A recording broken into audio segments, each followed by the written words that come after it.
Hello everyone, welcome to my channel. My name is Alej and this is Brief History of Spain. In this series, I will be explaining the whole history of Spain in short videos. In today's video, we're going to have a look at prehistory and ancient history. Spain is part of the Iberian Peninsula, the most western point of the European continent and the closest European country to Africa, separated only by the Strait of Gibraltar, which is less than 15 kilometers or 9 miles. The first human beings arrived into Spain about 1.5 million years ago.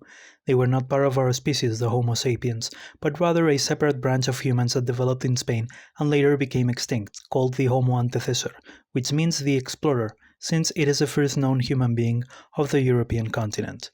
Later on, the Homo neanderthal arrived into Spain, a human species that developed in Europe and adapted to the cold temperatures of the Ice Age.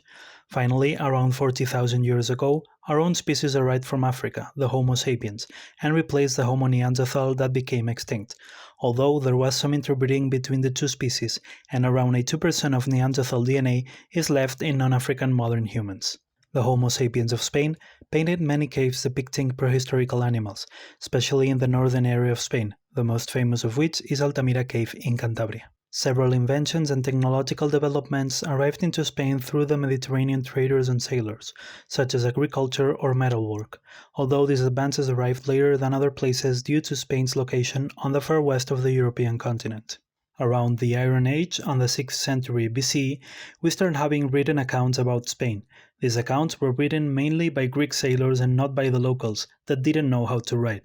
This is known as the proto-history of Spain, a moment in which we have written accounts about Spain that are written by people from other places outside of Spain. The Greeks called this land Iberia because of the river Ebro, and this is the origin of the word Iberian Peninsula, which includes both Spain and Portugal. The Greek legend of the columns of Hercules explains how Hercules came to Spain and planted 2 big columns at each side of the Strait of Gibraltar with an inscription that read, "No further beyond," to mark the end of the Mediterranean and thus the end of the Ecumene or known world by the Greeks.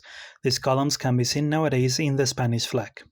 The Phoenicians, a Semitic people from the eastern Mediterranean, created several colonies in Spain with trading purposes, since Spain was rich in metals and was part of the tin route, an important metal needed to create bronze. The oldest and most important of these colonies was Gadir, nowadays Cadiz, the oldest still surviving city of Western Europe, founded around the 9th century BCE. The Phoenicians gave Spain its name, calling it Hispania, which means land of the metalwork. Spanish inhabitants of that time could be categorized into 2 main groups.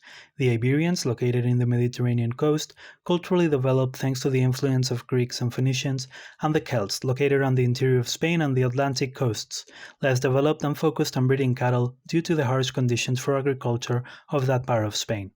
On the year 237 BCE, the Carthaginians, a Phoenician colony from North Africa that became independent and controlled the Mediterranean trade, landed on Spain led by General Amilcar Barca, with the objective of conquering part of it in order to obtain metals to pay the war tributes that the Romans had imposed them after defeating them on the First Punic War. Later on, Hannibal Barca, son of Amilcar, married an Iberian princess and gathered a huge army in Spain, and attacked the Romans to get revenge from the defeat at the First Punic War. This army featured many Iberian and Celtiberian warriors, as well as war elephants used in Europe for the first time. He surprised the Romans attacking by land, first crossing the Pyrenees and then the Alps. The Romans responded trying to cut Hannibal's supply line. In the year 218 BCE, the Scipio brothers landed on the Greek colony of Emporion, officially starting the Roman conquest of Spain. Roman general Scipio Africanus kicked the Carthaginians out of Spain and defeated Hannibal at the Battle of Zama. After that, the Romans started conquering Spain from the Mediterranean coast inwards. The Romans learned to be an empire in Spain, since it was the first territory that they conquered outside of Italy and the Mediterranean islands. Also, they adopted the Celtiberian sword for their legionaries, the famous Gladius Hispaniensis, as well as including the lethal Balearic slingers in their army. In their conquest, the Romans had to face some fierce local tribes. First, the Lusitanians, that lived in what is nowadays Portugal and parts of western Spain. Their leader Viriato kept the Romans away thanks to his guerrilla warfare. Finally, 3 of his men were bribed by the Romans to kill him in the year 139 BCE, as it was the only way the Romans could get rid of him and conquer Lusitania. Simultaneously, the Romans fought against the Celtiberians from the center east of Spain, trying to conquer their capital city Numantia for 20 years without success. Finally, Scipio Aemilianus, grandson of Scipio Africanus, surrounded the city with 9 kilometers of walls and 7 Roman camps and laid siege to the city. After more than a year of siege, the city was conquered in the year 133 BCE.